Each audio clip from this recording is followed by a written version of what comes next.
যদি আমি রাজা হতাম, যদি আমি পাখি হতাম, যদি তার দেখা পেতাম, নিউটন যদি আবার জীবিত হতো, যদি আইনস্টাইনকে কাছে পেতাম, এইরকম অসংখ্য যদি যুক্ত বাক্যের কমপ্লিটিং নিয়ে আজকের কথা। বুঝতেই পারছো, এটা হলো কন্ডিশনালের বিষয়। কন্ডিশনাল থেকে একটা কমপ্লিটিং সেন্টেন্স 100% আসবেই আসবে। আর যদি তুমি আজকের ক্লাসটা মিস করো তাহলে তুমি কমপ্লিটিং সেন্টেন্সের একটা নম্বর নিশ্চিত মিস করছো। সো সাথেই থাকো।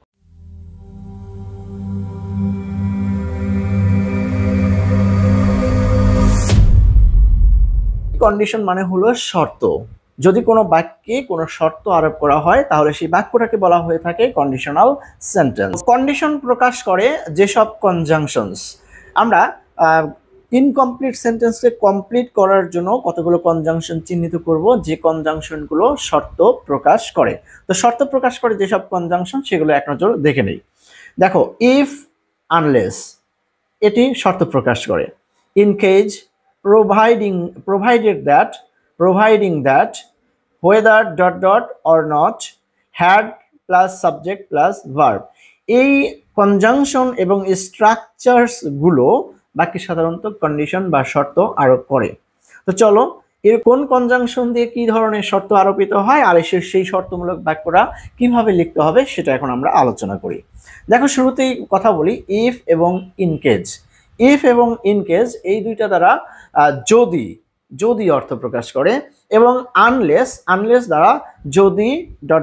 না, অর্থাৎ নেগেটিভ একটা শর্ত প্রকাশ করে। নেগেটিভ বিষয়টা কেমন? যেমন, যদি তুমি পড়ালেখা ঠিক মতো না করো তাহলে তুমি পরীক্ষায় ফেল করবে। সে যদি কঠোর পরিশ্রম না করতো তাহলে সে সফল হতে পারতো না। এই যে যদি না, হ্যাঁ, এটা হলো আনলেসের অর্থ। তো এই ইফ বা ইনকেস দ্বারা যদি অর্থ প্রকাশ করে একটা অ্যাফার্মেটিভ সেন্স, আর আনলেস এটা দ্বারা যদি না, এটা নেগেটিভ অর্থ প্রকাশ করে, নেগেটিভ শর্ত। ইফ বা আনলেস যুক্ত বাক্যের ক্ষেত্রে আমাদের কি করতে হবে? একটা টেন্স স্ট্রাকচার ফলো করতে হবে, আর সেটা হলো ইফ এর সাথে, ইফ বা আনলেসের সাথে যদি প্রেজেন্ট টেন্স থাকে তাহলে বাদবাকি অংশ বা অপর অংশটা হবে ফিউচার ইনডিফিনিট টেন্স। টেন্স নিয়ে যদি তোমাদের কোনো সমস্যা থাকে তাহলে আমাদের চ্যানেলে আপলোড করা ভিডিওটা, টেন্স বিষয়ক ভিডিওটা একবার দেখে নিতে পারো। কার্টে আই বাটনে লিঙ্ক দেওয়া থাকবে, আবার ডেসক্রিপশনেও দেওয়া থাকবে। তো ইফ বা আনলেস এর পরে যদি প্রেজেন্ট টেন্স হয় তাহলে পরবর্তী অংশটা হবে ফিউচার ইনডিফিনিট টেন্স। এটাকে বলা হয় ফার্স্ট কন্ডিশন। মূলত এই ইফ বা আনলেস যুক্ত শর্ত প্রকাশক বাক্যগুলোর ক্ষেত্রে তিন ধরনের টেন্স কাঠামো ব্যবহার হয়ে থাকে, যার এক একটাকে এক এক কন্ডিশন বলা হয়ে থাকে। যেটা এখন আলোচনা করছি, ইফ বা আনলেস এর পরে প্রেজেন্ট টেন্স, তাহলে পরের অংশটা ফিউচার ইনডিফিনিট হবে, এটা হলো ফার্স্ট কন্ডিশন। তাহলে দেখো আমরা বাক্যগুলো লিখি। ইফ ইউ ওয়ার্ক হার্ড, যদি তুমি কঠোর পরিশ্রম করো তাহলে কি হবে? তুমি সফল হবে, জীবনে প্রতিষ্ঠিত হতে পারবে, ভালো ফলাফল করতে পারবে, অনেক কথাই হতে পারে। তো তুমি যে কথাটা লিখতে চাচ্ছ জাস্ট সেই কথাটাকে ফিউচার ইনডিফিনিটে ট্রান্সলেট করবা। সেটা কি? সাবজেক্ট প্লাস শ্যাল বা উইল প্লাস ভার্বের প্রেজেন্ট ফর্ম। এভাবে লিখলেই বাক্যটা ফিউচার ইনডিফিনিট হয়ে যাবে। তাহলে এটার কমপ্লিটিং আমরা কি লিখতে পারি? ইউ উইল সাকসিড, তুমি সফল হবে। যদি তুমি কঠোর পরিশ্রম করো তাহলে তুমি সফল হবে। দ্বিতীয় বাক্যটি দেখি, আনলেস উই ওয়ার্ক ইউনাইটেডলি, আমরা যদি ঐক্যবদ্ধভাবে কাজ না করি তাহলে কি হবে? দেখো, একটা নেগেটিভ শর্ত। আর এখানে একটা জিনিস মনে রাখবে, আনলেসের মধ্যেই নট কথাটা আছে, তাই আনলেস যুক্ত যে বাক্যাংশটুকু আছে সেই বাক্যাংশ কখনোই নেগেটিভ করা যাবে না, অর্থাৎ আলাদাভাবে নো, নট, নেভার যোগ করা যাবে না, যেহেতু এটা নিজেই একটা নেগেটিভ শব্দ। কিন্তু পরের অংশ কিন্তু নেগেটিভ করা যাবে। জাস্ট আনলেস যুক্ত অংশে কি করা যাবে না? নেগেটিভ করা যাবে না। আচ্ছা, তাহলে কি হতে পারে? আনলেস উই ওয়ার্ক ইউনাইটেডলি, আমরা যদি ঐক্যবদ্ধভাবে কাজ না করি তাহলে কি হতে পারে? তাহলে হতে পারে যে উই শ্যাল ল্যাগ বিহাইন্ড, আমরা কি হব? পিছিয়ে পড়ব। একইভাবে I shall be highly glad if dash, আমি অত্যন্ত খুশি হব যদি। দেখো, এইখানে মানে একটা শর্ত প্রতিপালিত হলে কি হবে অর্থাৎ ফলাফলটা বলা আছে যে I shall be highly glad, sorry এখানে একটা স্পেলিং মিস্টেক আছে, শ্যাল হবে, SHALL, শ্যাল। তো I shall be highly glad, আমি অত্যন্ত খুশি হব। শর্তটা কি? শর্তটাই তোমাকে লিখতে হবে। ইফ, যদি, যদি ড্যাশ, মানে যদি ড্যাশ হয় তাহলে আমি অত্যন্ত খুশি হব। তাহলে এইটা আমরা কি লিখতে পারি? You attend my birthday party, যদি তুমি আমার জন্মদিনের পার্টিতে উপস্থিত হও তাহলে আমি খুব খুশি হব। আমরা মনে হয় কন্ডিশনাল যুক্ত বাক্যের কমপ্লিটিং করার থিমটা বুঝতে পেরেছি, যে কন্ডিশনাল সেন্টেন্সে একটা কন্ডিশন বা শর্ত দেওয়া থাকে, আর সেই শর্তটা থাকে ইফ, ইনকেস অথবা আনলেসের ইমিডিয়েট পরে। আর এই শর্তটা পালিত হলে কি হতে পারে, কি ঘটতে পারে, এরকম একটা কথা দিয়ে তোমাকে বাকি অংশটা কমপ্লিট করতে হবে। তো এখন আমরা সেকেন্ড কন্ডিশন নিয়ে কথা বলবো। সেকেন্ড কন্ডিশন হলো ইফ বা আনলেসের সাথে যদি পাস্ট টেন্স হয়। কি টেন্স হয়? ইফ বা আনলেসের সাথে যদি পাস্ট টেন্স হয় তাহলে বাকি অংশটা পাস্ট কন্ডিশনাল হবে। বাকি অংশটা কি হবে? Past conditional. পাস্ট কন্ডিশনাল কি জিনিস? পাস্ট কন্ডিশনাল হলো সাবজেক্টের পরে উড, কুড, মাইট অথবা শুডও ব্যবহার করা যেতে পারে, এরপরে ভার্বের প্রেজেন্ট ফর্ম যোগ বাকি অংশ। এইরকম গঠন কাঠামোর কোনো বাক্যাংশকে আমরা বলতে পারি এটা কি কন্ডিশনাল? Past conditional. তার মানে ইফ বা আনলেসের সাথে যদি পাস্ট টেন্স থাকে বাকি যে অংশটা কমপ্লিট করতে হবে সেটা আমরা পাস্ট কন্ডিশনাল লিখব। অর্থাৎ সাবজেক্টের পরে উড, কুড, মাইট, শুড যে কোনো একটা ব্যবহার করব এবং তার সাথে কি করব? ভার্বের প্রেজেন্ট ফর্ম ব্যবহার করব। চলো উদাহরণ দেখা যাক। If I were a king, যদি আমি রাজা হতাম। আমি রাজা হলে তো অনেক কিছুই করতে পারতাম। তোমার মনের মধ্যে রাজা হওয়ার পরে যা যা করার ইচ্ছা আছে সবগুলো কথাকে তুমি গুছিয়ে নাও। এদের মধ্যে সবচাইতে অ্যাপ্রোপ্রিয়েট, সবচাইতে শ্রুতি মধুর যেটা হয় সেই কথাটাকে এখন আমরা পাস্ট কন্ডিশনালে অনুবাদ করি। তো চলো, I would help the poor, যদি আমি রাজা হতাম তাহলে কি করতাম? গরিবদেরকে হেল্প করতে পারতাম। আনলেস ইউ স্টাডিড অ্যাটেন্টিভলি, তুমি যদি মনোযোগ দিয়ে পড়ালেখা না করতে তাহলে কি হতো? তাহলে তুমি ফেল করতে, ভালো ফলাফল করতে পারতে না, জীবনে এগিয়ে যেতে পারতে না, এরকম অনেক কথা হতে পারে। তো চলো আমরা একটা বাক্য লিখে ফেলি কি, you could not make a good result, তুমি ভালো ফলাফল করতে পারতে না। If I had a motorcycle, যদি আমার একটা মোটর সাইকেল থাকতো। দেখো তুমি শুধুমাত্র হ্যাড দেখে পাস্ট পারফেক্ট চিন্তা করবে না, কারণ হ্যাডের পরে আর কোনো ভার্ব নেই। যদি হ্যাডের পরে অন্য একটা ভার্ব থাকতো, তার পাস্ট পার্টিসিপল থাকতো, তাহলে এটা হতো পাস্ট পারফেক্ট টেন্স, সেক্ষেত্রে কিন্তু থার্ড কন্ডিশনালটা হতো। আচ্ছা, তাহলে এখানে হ্যাড হলো হ্যাভ ভার্বের পাস্ট ফর্ম, সো এটা পাস্ট ইনডেফিনিট। ইফ এর সাথে পাস্ট টেন্স, তাহলে পরের অংশটা কি হবে? Past conditional. তাহলে আমরা পরের অংশ কি লিখতে পারি? If I had a motor cycle, আমার যদি একটা মোটর সাইকেল থাকতো তাহলে কি করতাম? তাহলে ঘুরতে পারতাম, বেড়াতে পারতাম, বিভিন্ন অসংখ্য জায়গায় যেতে পারতাম, অনেক কথা হতে পারে। তো আমরা কি লিখতে পারি? I could visit many places, আমি অনেক জায়গা দেখতে পারতাম, অনেক জায়গায় যেতে পারতাম। আনলেস ইউ হেল্পড মি, তুমি যদি আমাকে সাহায্য না করতে তাহলে ড্যাশ, তাহলে কি হবে? এরকম একটা কথা দিয়ে আমাদের কমপ্লিট করতে হবে। তাহলে কি হতো? I could not solve the problems, আমি এই সমস্যাগুলো কি করতে পারতাম না? সমাধান করতে পারতাম না। এখন চলো থার্ড কন্ডিশন নিয়ে একটু কথা বলি। থার্ড কন্ডিশন হলো ইফ বা আনলেসের সাথে যদি পাস্ট পারফেক্ট টেন্স থাকে। আবারও বলছি, ইফ বা আনলেসের সাথে যদি পাস্ট পারফেক্ট টেন্স থাকে তাহলে পরের অংশটুকুকে লিখতে হবে পারফেক্ট কন্ডিশনালে। কিসে লিখতে হবে? পারফেক্ট কন্ডিশনালে। নিশ্চয়ই প্রশ্ন জেগে গেছে, পারফেক্ট কন্ডিশনাল আবার কি জিনিস? হ্যাঁ, পারফেক্ট কন্ডিশনাল হলো সাবজেক্টের পরে উড, কুড, মাইট এর যে কোনো একটা এবং তার সাথে হ্যাভ বসাতে হবে এবং তারপরে মূল ভার্বের কি হবে? পাস্ট পার্টিসিপল হবে। অন্যভাবে বলতে পারি, সাবজেক্টের পরে would have, could have, might have অথবা শুড হ্যাভও বসানো যেতে পারে এবং তারপরে ভার্বের পাস্ট পার্টিসিপল যদি আমরা বসাই তাহলে সেই বাক্যাংশটাকে আমরা বলতে পারি পারফেক্ট কন্ডিশনাল। তাহলে আমরা কি শিখলাম? ইফ বা আনলেসের সাথে যদি পাস্ট পারফেক্ট টেন্স থাকে, পাস্ট পারফেক্ট মানে হলো হ্যাড প্লাস মূল ভার্বের পাস্ট পার্টিসিপল, হ্যাঁ এরকম যদি থাকে তাহলে পরের অংশটা কি হবে? Perfect conditional. অবশ্যই পরের অংশ পারফেক্ট কন্ডিশনাল হবে। চলো উদাহরণ দেখা যাক।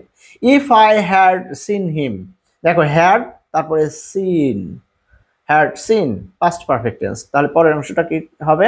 দেখো কন্ডিশনাল সেন্টেন্সের ক্ষেত্রে প্রথম তোমাকে যেটা বের করতে হবে যে কন্ডিশন আরোপ করে যে শব্দগুলো তার ইমিডিয়েট পরে যে বাক্যটা আছে সেটা কোন টেন্স, এই টেন্সটা নির্ণয় করতে পারলে তবেই তুমি পরবর্তী অংশে ওই কন্ডিশনটা পালিত হলে কি হবে সেই কথাটা লিখতে পারবে এবং সেটা সঠিক টেন্সে লিখতে পারবে। তো ইফ আই হ্যাড সিন হিম, আমি যদি তাকে দেখতাম তাহলে কি হতো? আমি তার সাথে কথা বলতাম। I would have given him the news, আমি তাকে খবরটা দিতে পারতাম। আমি যদি তাকে দেখতাম তাহলে তাকে খবরটা দিতে পারতাম। Unless you had worked hard, তুমি যদি কঠোর পরিশ্রম না করে থাকতে তাহলে কি হতো? তাহলে you would have not succeeded, তাহলে তুমি সফল হতে পারতে না। একটু খেয়াল করো, আনলেসের পরে হ্যাড ওয়ার্ক আছে পাস্ট পারফেক্ট টেন্স, তাহলে পরের অংশটা হবে পারফেক্ট কন্ডিশনাল। তাহলে পরের অংশে আমরা কি কথা লিখতে চাচ্ছি যে তুমি সফল হতে পারতে না। যেহেতু আনলেসের সাথে পাস্ট পারফেক্ট, পরের অংশটা হবে পারফেক্ট কন্ডিশনাল, মানে এই যে উড, কুড বা মাইট যে কোনো একটা, তার সাথে হ্যাভ এবং মূল ভার্বের পাস্ট পার্টিসিপল। আর যেহেতু বাক্যটা নেগেটিভ, পারতে না, সফল হতে না, এই জন্য এখানে কি করেছি? সাহায্যকারী ভার্বের পরে একটা নট ব্যবহার করেছি, you would have not succeeded. তো তোমরা যদি এই কন্ডিশনালগুলো বুঝে থাকো তাহলে দেখো কতগুলো বোর্ডে এই কন্ডিশনাল থেকে বাক্য সম্পূর্ণকরণের প্রশ্নগুলো এসেছিল, তুমি একদম মানে অবাক হয়ে যাবে। তুমি যদি দেখো ঢাকা বোর্ড 24-এর ই নাম্বার, দেখো ইংরেজি দ্বিতীয় পত্রের 7 নাম্বার প্রশ্নের ই নাম্বার, ঢাকা বোর্ড 24-এর ই নাম্বার, রাজশাহী বোর্ড 24-এর ই নাম্বার, যশোর বোর্ড 24-এর ডি নাম্বার, এভাবে অনেকগুলো বোর্ডে এই নিয়ম থেকে কমপ্লিটিং সেন্টেন্সের উপরে প্রশ্ন এসেছে। তোমরা আজকের এই ক্লাসটা দেখার পরে একবার না হলে পুনঃ পজ করে অথবা ডাউনলোড করে নিয়ে তুমি এটা দেখবে এবং এরপরে এই যতগুলো বোর্ড কোশ্চেন আছে সবগুলো তোমরা সলভ করবে। একটা ফ্রি টিপস দিচ্ছি, আর সেটা হলো যে কোনো সাবজেক্টের বিগত 3 বছরের 3টা সালের বোর্ড কোশ্চেন যদি তুমি সলভ করতে পারো তাহলে বলা যেতে পারে তোমার ওই বিষয়ের প্রস্তুতি মোটামুটি 50 to 60% কাভার হয়ে যাবে। তাই বোর্ড কোশ্চেনকে কখনোই ইগনোর করবে না। তুমি যে সাবজেক্টই পড়ো না কেন সেই সাবজেক্টের বিগত সালের এসএসসি পরীক্ষার 3 বছরের প্রশ্ন, সকল বোর্ডের প্রশ্ন সমাধান করবে, তাহলে আশা করা যায় যে তোমার এসএসসি পরীক্ষা হোক, বার্ষিক পরীক্ষা হোক, অর্ধবার্ষিক পরীক্ষা হোক, সেই পরীক্ষার 50 to 60% ওকে। এখন আমরা কথা বলবো কন্ডিশনাল তৈরি করার জন্য ইফ এবং আনলেস ছাড়াও যে আর যে তার যমজ ভাই বোনগুলো আছে তাদের বিষয়ে। দেখো প্রোভাইডিং দ্যাট মানেও হলো যদি, এবং প্রোভাইডেড অথবা প্রোভাইডেড দ্যাট এটা অর্থ হলো যদি, এগুলো দ্বারাও শর্ত আরোপ করা হয়। তবে ইফ বা আনলেসের ক্ষেত্রে যেমন 3টা কন্ডিশন বা টেন্স স্ট্রাকচার ফলো করতে হয়, এইখানে কিন্তু সেটা সেরকমভাবে ফলো করতে হয় না। এক্ষেত্রে নিয়মটা হলো, খেয়াল করো, যদি এই প্রোভাইডিং দ্যাট বা প্রোভাইডেড দ্যাটের আগের অংশটা ফিউচার টেন্স অথবা প্রেজেন্ট ইনডিফিনিট হয় তাহলে পরের অংশটা কি হবে? প্রেজেন্ট ইনডিফিনিট টেন্স হবে। এবং আগের অংশটা যদি পাস্ট টেন্স হয় তাহলে পরের অংশটা পাস্ট ইনডিফিনিট অথবা পাস্ট কন্ডিশনাল উভয়টি হতে পারে। যেমন উদাহরণ দেখো, he will carry an umbrella providing that, সে একটা ছাতা সঙ্গে নেবে যদি, তাহলে প্রোভাইডিং দ্যাট মানে হলো যদি। তাহলে এখানে একটা শর্ত লিখতে হবে, কি শর্ত পালিত হলে সে একটা ছাতা সঙ্গে নেবে? যদি বৃষ্টি হয়। তাহলে যদি বৃষ্টি হয় এই কথাটা আমরা লিখব ইট রেইনস, যেহেতু হির পরে উইল ক্যারি ফিউচার ইনডিফিনিট, পরের অংশটা হবে প্রেজেন্ট ইনডিফিনিট, ইট রেইনস। একইভাবে আশিক ক্যারিড মোর মানি প্রোভাইডেড, আশিক কিছু বেশি টাকা সাথে নিয়ে এসেছিল যদি, তাহলে শর্তটা কি? যে যদি তার লাগে, আরো বেশি লাগে, এরকম কোনো কথা হতে পারে। তাহলে আমরা কি জানলাম? যে যদি প্রোভাইডিং দ্যাট অথবা প্রোভাইডেড এর পরে আগের অংশে পাস্ট টেন্স হয় তাহলে পরের অংশটা হবে পাস্ট ইনডিফিনিট অথবা ক্ষেত্র বিশেষে পাস্ট কন্ডিশনাল হতে পারে। আশিক ক্যারিড মোর মানি প্রোভাইডেড, আশিক অধিক বা বেশি করে টাকা এনেছিল যদি ড্যাশ, তাহলে যদি কি হতে পারে? হি রিকোয়ার্ড মোর, যদি তার আরো লাগে। এত লাগতেই পারে, আরও লাগতে পারে, এই জন্য সে কি করেছিল, কিছু অধিক টাকা পয়সা নিয়ে এসেছিল। তাহলে আমরা এখান থেকে নিশ্চিত হলাম যে প্রোভাইডিং দ্যাট এবং প্রোভাইডেড এগুলো দ্বারাও শর্ত আরোপ করা। এক্ষেত্রে কন্ডিশনালের যে তিনটা নিয়ম আছে সেটা এখানে হুবহু ফলো করা যাবে না, বরং এখানে মানতে হবে যে প্রোভাইডিং দ্যাট বা প্রোভাইডেড এর আগের অংশ ফিউচার টেন্স বা প্রেজেন্ট টেন্স হলে পরের অংশ হবে প্রেজেন্ট ইনডেফিনিট, আর আগের অংশটা যদি পাস্ট টেন্স হয়, পাস্ট টেন্স, যে কোনো পাস্ট টেন্স, তাহলে প্রোভাইডিং দ্যাট বা প্রোভাইডেড দ্যাট এর পরের অংশটা হবে পাস্ট ইনডেফিনিট, আর ক্ষেত্র বিশেষে পাস্ট কন্ডিশনাল হতে পারে। whether dot dot or not, আমরা প্রায় এরকম কথা বলি যে তুমি তাকে হেল্প করো আর না করো সে কিন্তু সফল হবেই, তুমি আসো আর না আসো আমার বইয়েই গেল, আমি জানি না সে আসবে কিনা। এই যে এই ধরনের বাক্যগুলোকে, এই ধরনের কন্ডিশনগুলোকে প্রকাশ করার জন্য whether dot dot or not এই স্ট্রাকচারটি ব্যবহার হয়ে থাকে। এক্ষেত্রে কি করতে হবে, আগে তো একটা বাক্য দেওয়াই থাকবে, সেই বাক্যের সাথে সঙ্গতি রেখে এই মাঝখানে কি করতে হবে, একটা পরিপূর্ণ প্রিন্সিপাল ক্লজ বা একটা মানে খণ্ড বাক্য লিখে বাক্যটা কমপ্লিট করতে হবে। চলো উদাহরণ দিই, তাহলে বিষয়টা ক্লিয়ার হয়ে যাবে। He will succeed whether dash, সে সফল হবে ড্যাশ কিনা, মানে তুমি তাকে হেল্প করো কিনা, সে অন্যের সাহায্য পাক কিনা, সে যত বিপদে পড়ুক না কেন, এরকম অর্থে কি হবে, এরপরে whether-এর পরে একটা বাক্য লিখতে হবে। তাহলে আমরা কি লিখতে পারি, ইউ হেল্প হিম, অবশ্যই এই whether-এর পরের অংশে লাস্টের অংশে একটা অর নট যোগ করতে হবে, তাহলে বাক্যটা হবে না। তাহলে he will succeed whether you help him or not, সে অবশ্যই সফল হবে তুমি তাকে সাহায্য করো আর না করো। ইট does not a matter whether dash, এটা কোনো ব্যাপারই না, এটা কোনো ঘটনাই না যে ড্যাশ, অর্থাৎ এর সাথে একটা ঘটনা লিখতে হবে যে you go there or not, তুমি সেখানে যাও আর না যাও এটা কোনো ম্যাটার না, এটা কোনো ম্যাটারই করে না। তাহলে এইরকম আমরা অনেক বাক্য নিজেরা নিজেরা লিখতে পারি, যেমন তুমি আসো আর না আসো এটা আমার কাছে কোনো ম্যাটারই না, it does not a matter to me whether you come or not, তুমি আমাকে পছন্দ করো আর না করো এটা কোনো ম্যাটারই না। It does not a matter অথবা it is not a matter whether you like me or not, এরকম অসংখ্য বাক্য তোমরা নিজেরা নিজেরা তৈরি করবে এবং এই স্ট্রাকচারটা ফলো করে ইংরেজিতে করার চেষ্টা করবে। এটা যদি বুঝে থাকো তাহলে দেখো চট্টগ্রাম বোর্ড 2020-এর এ নাম্বারে এসেছে, ময়মনসিংহ বোর্ড 20-এর এ নাম্বারে এই নিয়ম থেকে কমপ্লিটিং সেন্টেন্সের প্রশ্ন এসেছে। আরও অনেক প্রশ্ন আছে যা আমি সময়ের স্বল্পতার কারণে এখানে উল্লেখ করলাম না, তোমরা এগুলো খুঁজে খুঁজে নিয়ে এক্সারসাইজ করবে। আমরা এতক্ষণ কথা বললাম ইফ বা আনলেসের যমজ ভাই বোনদের নিয়ে, আমরা একটু চাচাতো মামাতো ভাই বোনদের নিয়ে একটু কথা বলি। দেখো সেটা হলো যে had plus subject plus verb, এইরকম কোনো বাক্যাংশও অনেক সময় যদি অর্থ প্রকাশ করে অর্থাৎ শর্ত প্রকাশ করে, সেক্ষেত্রে আমরা সেটাকে কিভাবে কমপ্লিট করব। অনেক ক্ষেত্রে আমরা দেখি had plus subject plus verb 3 বসে কন্ডিশন বা শর্ত প্রকাশ করে, এক্ষেত্রে প্রিন্সিপাল ক্লজটি পারফেক্ট কন্ডিশনাল হবে। প্রিন্সিপাল ক্লজ মানে এটাকে আমরা বলতেছি সাবঅর্ডিনেট ক্লজ, এবং যে অংশটুকু কমপ্লিট করতে হবে সেটা হলো প্রিন্সিপাল ক্লজ, সেই প্রিন্সিপাল ক্লজটা অবশ্যই কি হবে, পারফেক্ট কন্ডিশনাল হবে। পারফেক্ট কন্ডিশনাল অবশ্যই মনে আছে, সাবজেক্টের পরে কি হবে, would have, could have, should have বা মাইট হ্যাভ, এবং তারপরে মূল ভার্বের পাস্ট পার্টিসিপল। তো চলো আমরা দেখি, হ্যাড আই সিন হিম, যদি আমি তাকে দেখতাম তাহলে কি হতো, I would have given him the news, আমি তাকে খবরটা দিতাম।